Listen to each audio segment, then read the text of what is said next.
Hello po, Herman Guelbapoli. Pwede ko bang ma-stroke kahit normal naman ang presyon mo? Akala ng iba, stroke lang para sa may high blood.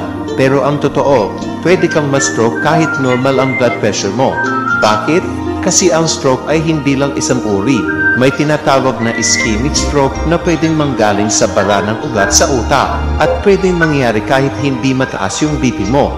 Factors like blood clotting disorders, diabetes, atrial fibrillation, aneurysm, or even stress can all play a role. Minsan, may maliit na stroke na hindi mo agad nararamdaman. Akala mo hilo lang, pamamanhid lang, o biglang pagka-slur ng salita. Kaya kahit pa sabihin mo okay naman BP ko hindi ibig sabihin ligtas ka sa lahat. Ang katawan mo, pinagsama-samang resulta ng lifestyle, stress, genes at habits, hindi lang blood pressure reading mo today.